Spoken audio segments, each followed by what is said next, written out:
بسم اللہ الرحمن الرحیم۔ پروگرام پاکستان ٹوڈے کے ساتھ میں ہوں آپ کا ہوسٹ اقبال شاہد۔ ناظرین، اس وقت پوری دنیا میں بشمول پاکستان کورونا کی لہر شدت اختیار کر چکی ہے۔ پاکستان میں آج ڈیتھ ریٹ 69 ہے، جو اس دوسری لہر میں سب سے زیادہ گنا جا سکتا ہے۔ اور یہ ہے کہ ہمارے پشاور، ملتان اور آزاد کشمیر میں تو ٹوٹل ہی اس وقت لاک ڈاؤن ہے۔ وہاں 29% اس کی ریشو پازیٹیو کی آ چکی ہے۔ آپ سمجھ سکتے ہیں 29% کا مطلب یہ ہے کہ ہر تیسرے آدمی کے پاس یہ جو کورونا ہے یہ پہنچ چکا ہے۔ اس وقت پنجاب میں بھی، مختلف شہروں میں بھی، ابھی جہاں ہم پروگرام کر رہے ہیں اس کے ساتھ ہی گارڈن ٹاؤن میں بھی مکمل لاک ڈاؤن ہے۔ ایک طرف لاک ڈاؤن ہے اور کورونا انسانوں کی زندگیاں نگل رہا ہے، دوسری طرف پی ڈی ایم کے جلسے بھی جاری ہیں۔ ابھی پچھلے دنوں ملتان میں جو جلسہ ہوا، آپ دیکھ سکتے ہیں کہ وہاں حکومت نے اجازت نہیں دی۔ حکومت نے 2-3 دن اپنی پوری کوشش کر لی اور پاکستان میڈیا کے تمام چینلز نے، تمام اینکر پرسن، اس میں اینالسٹوں نے یہ ایک بڑی ریکویسٹ کی اور باقاعدہ طور پر ڈاکٹروں کی رائے اس میں شیئر کی اور NCOC کا شیئر اس میں کیا کہ اس وقت یہ جو وبا ہے یہ انسانی جانوں کے لیے سخت خطرہ ہے۔ لیکن پی ڈی ایم کی جو ضد تھی، انہوں نے وہ جلسہ باقاعدہ کیا۔ وہاں SOP کا کیسے خیال رکھا گیا، اس کے بعد وہاں کے جو اثرات ہیں وہ کیسے ہمارے پاس آتے ہیں، کیونکہ پشاور میں جب جلسہ ہوا تھا اس کے بعد پشاور میں جو تھی وہ تقریباً 19% تک یہ ریشو پازیٹیو چلی گئی۔ اب لاہور میں 13 دسمبر کو جو جلسہ ہوگا پی ڈی ایم کا، اس کا بھی انہوں نے اعلان کر دیا اور حکومت نے بھی کہا کہ اجازت تو نہیں دیں گے لیکن ہم اس کو روکیں گے نہیں۔ کیا وجہ ہے کہ سیاست اتنی ہی ظالم اور اتنا ہی اس کے دل نہیں ہوتا کہ اپنی نظروں کے سامنے اپنے گھروں میں، یعنی بلاول بھٹو زرداری صاحب پازیٹیو ہیں، مراد علی شاہ پازیٹیو ہیں اور کیپٹن سنتر پازیٹیو ہیں، اور پھر چیف جسٹس پشاور اس کا شکار ہو چکے اور روزانہ ہم لاشیں اٹھا رہے ہیں۔ لیکن سیاست دان یہ کہتے ہیں کہ نہیں، یہ عوامی مسئلے سے بڑی چیز کوئی نہیں ہے۔ لوگ وہ کہتے ہیں کہ یہ عمران خان صاحب کو اٹھانا سب سے پہلی بات ہے، بہر ان کا ایک ہے۔ دوسرا ایک اہم آپ نے انٹرویو سنا ہوگا پاکستان کے سابقہ وزیر خزانہ اسحاق ڈار صاحب، جو پاکستان میں کم و بیش ہر قسم کی کمیٹی کو چیئر کرتے تھے، اور ایک دفعہ گنا گیا تو 39 وہ یہاں سٹینڈنگ کمیٹیاں، یعنی داتا دربار کی کمیٹی سے لے کے ہر کمیٹی کے وہ چیئرمین تھے، جن کے بغیر ملک نہیں چل سکتا تھا۔ وہ اس وقت لندن میں موجود ہیں اور BBC کے اینکر پرسن اسٹیفن ساکر نے ان کا جو انٹرویو کیا ہے وہ بھی پاکستانی سیاست کو بالکل ایکسپوز کرے گا۔ اس پر ہم بات کریں گے۔ ہمارے ساتھ جو اس وقت پینل میں موجود ہیں، ایئر مارشل انور محمود خان صاحب ہیں، جو مستقل طور پر ہمارے اس پروگرام کا حصہ، ان کی بڑی مہربانی ہے۔ عبداللہ ملک صاحب ہیں اور رسول بخش رئیس صاحب ہمارے ساتھ موجود ہوں گے، جو سینئر سیاسی امور پر ان کا بہت زیادہ ایک اتھارٹی سمجھے جاتے ہیں۔ Welcome to the show. Air marshal صاحب، آپ سے ہی آغاز کرتے ہیں۔ اس وقت خوف کی حالت یہ ہے کہ بہن بھائیوں سے نہیں لوگ مل سکتے، پبلک مقامات بند ہیں، ہوٹل بند کیے جا رہے ہیں، ایون دین سکول بند کر دیے گئے، جو کسی بھی ملک میں لاسٹ ایونٹ کے طور پر اس پر غور بھی کیا جاتا ہے۔ پی ڈی ایم کا مطالبہ کتنا سیریس ہے؟ کیا یہ واقعہ ہی ایسا ہی ہے کہ کرونا کی موجودگی میں بھی ملک کو اتنے خطرات لاحق ہو چکے ہیں کہ ملک کا اس کے علاوہ کوئی چارہ کار نہیں ہے کہ بڑی جلدی ہے؟ جب لاہور میں جلسے کے لیے تیاریاں مکمل ہیں، کارنر میٹنگز ہوں گی، کارنر میٹنگ میں لوگ ہوں گے، SOP کہاں جائیں گے؟ اس پر ذرا اپنا ٹیک دیجیے۔ 2-3 منٹ چاہوں گا آپ سے۔ آپ کا شکریہ۔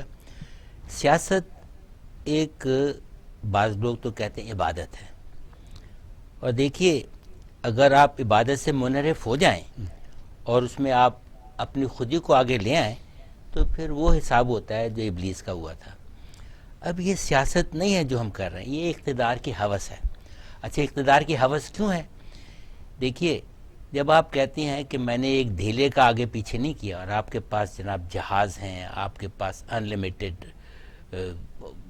چیف منسٹر کے آفیسز ہیں، اور آپ کے پاس پتہ نہیں کیا کیا ہے، یا آپ ایک چیز بناتے ہیں سے ایک چھوٹی سی آپ نے اورنج ٹرین بنا دی، قیمت اس کی ہے لیٹ سے 1 ارب روپیہ، خرچ کر دیا آپ نے 2 ارب روپیہ، اور اس میں کہہ کون رہا ہے؟ آف کورس ریئل فیگر جو ہے وہ تو انوائنگلی ڈینجرس ہے، بہت زیادہ ہے۔ میں چین کی کمپنی نے چین میں اپنی حکومت سے کہا، اور چین کی حکومت نے اس کمپنی پوچھا بھی تم نے کیا اس نے کہا جی پاکستانیوں سے پوچھیں. اب جس ملک کا یہ حال ہو, یہ سیاست نہیں ہے, میں آپ سے, یہ ہے اقتدار کی ہوس. اور اقتدار کی ہوس کیسے ہے؟ آپ نے پہلے ایک ہمارے سابقہ وزیر خزانہ کی بات کی, آپ نے بڑی اچھی بات کی, 39 کمیٹیز کے تھے. میں عاجزانہ آپ سے گزارش کرتا ہوں, فگر از 69. انہوں نے 69 کمیٹیز کو ہیڈ کر رہے تھے ان ایڈیشن ٹو اپنا کام.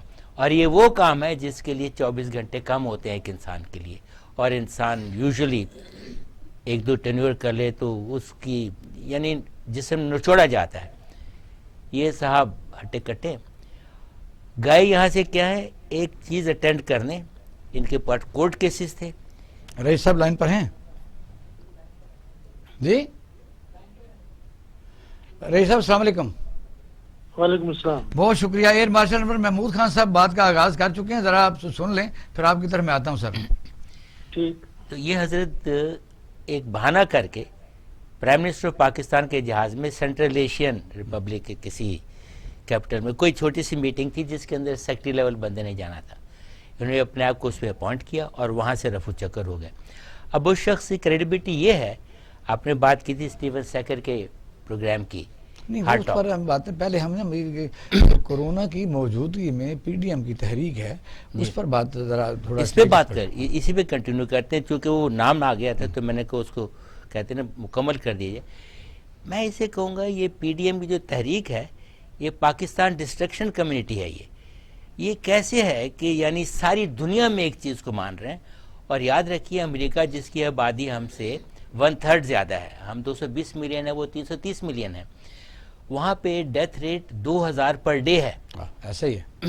اور ان لوگوں, ہم لوگوں کے ہاں نہ اس قسم کی میڈیکل فیسلٹیز ہیں, نہ اس قسم کا سپورٹ ہے, اور پاورٹی ہمارے ملک میں زیادہ ہے, غربت کا زیادہ امکان ہے. ہم کس طرح سے ایک دوسرے کو سپر اسپریڈر بناتے ہیں؟ جب بہت سارے لوگ اکٹھے ہو جائیں اور یہ کورونا ہو تو پھیلتا ہے, تو اس قسم کی میٹنگ کو کہتے ہیں یہاں اسپریڈ نہیں ہو رہا, یہ سپر اسپریڈ ہو رہا ہے, سارے شہر کو کھا جائے گا. اور ابھی آپ نے انٹرو میں گلگت بلتستان کی بات کی تھی, پشاور کی بات کی تھی, کراچی کی بات, یہ تمام وہ شہر ہیں, آزاد کشمیر میں آپ دیکھیں وہ سب سے زیادہ, یہ تمام وہ شہر ہیں جہاں پہ بہت زیادہ میٹنگز ہوئی ہیں. اور اگر حکومت اس میں کہتے تو مار دھاڑ کے اس پر آ جاتے ہیں. اور یہ ہیں کون لوگ؟ یہ تمام وہ لوگ ہیں جو قانون کی زد میں آ چکے ہیں یا آنے والے ہیں. اور اس میں بڑی عاجزانہ میں ریکویسٹ کروں گا ہماری جوڈیشری سے کہ دیکھیے ان کے کیس 2-2, 3-3, 4-4 سال سے چل رہے ہیں, اور آپ دیتے ہیں 1-1 مہینے 2-2 مہینے کی آپ ڈیٹ دے دیتے ہیں. خدا کے واسطے یہ یاد رکھیے جسٹس. چلو رئیس صاحب سے پوچھتے ہیں. رئیس صاحب السلام علیکم. وعلیکم السلام. بڑی مہربانی, آپ نے ہمیں ٹائم دیا. اس وقت موضوع پہلا ہمارا جو ہے وہ یہ ہے کہ پی ڈی ایم کا جو لاہور کا جلسہ ہے ہونے جا رہا ہے, اس میں حکومت نے یہ کہا ہے کہ ہم روکیں گے نہیں, کیونکہ ملتان میں جس قسم کی سچویشن بنی ہے حکومت نے اپنے طور پر روکنے کی کوشش کی, میڈیا نے کوشش کی, لوگوں نے کوشش کی, ڈاکٹرز نے کی, اور جو ایسے لوگ تھے, لیکن وہ پی ڈی ایم جلسہ باہر کر کے رہی, اور اس میں ایس او پی کتنے کا ہو سکے استعمال یا نہیں وہ آپ کے سامنے ہے. تو کیا اس تحریک کو اس ٹائم پر چلانا آپ کسی اور اینگل سے بھی دیکھتے ہیں کہ یہ اتنا ہی ضروری ہے؟ کیونکہ اب آپ کو سے سوال کرنے کا مقصد یہ ہوتا ہے کہ کیا یہ پی ڈی ایم کی تحریک جو اگر تھوڑا سا جلسے کو لیٹ کرتے تو کیا اور رخ اختیار کر جاتی ہے, یا ملکی حالات ایسے ہیں کہ اب کرنا ہی کرنا ہے؟ تو کہیں سے اشارہ ہوا ہے کہ نہیں, اشارہ تو ان کو پتہ نہیں کہاں سے ہوا ہے, لیکن یہ بات تو سب دنیا نے پاکستان کے اندر کہی, اور دنیا میں جو کچھ ہو رہا ہے وہ بھی ہمارے سامنے ہے. اور پاکستان نے بہت کامیابی حاصل کی, یہاں پہ اموات بھی کم ہوئے اور حکومت کچھ کنٹرول کرنے میں بھی کامیاب رہی, لیکن عمومی لوگوں کا رویہ غیر سنجیدہ رہا. تو اب دوسری لہر آ گئی ہے تو وہ پہلے سے زیادہ کہیں خطرناک ہے, جی جی نہ صرف ہمارے یہاں بلکہ دنیا میں. سیاست باز ہیں یہ, ان کے لیے یہ, اور اس کھیل میں لوگوں کو رکھتے ہیں یا اس کا کوئی بھی نکلے, ان کو کوئی پرواہ نہیں, ان کی دولت, ان کا ایسیٹس, سب کچھ ان کا بیان ہے. پاکستان میں تو یہ انہوں نے چراگاہ سمجھا ہوا ہے, تو یہ لوگ بھی استعمال ہوتے ہیں, ان کو استعمال بھی کرتے ہیں.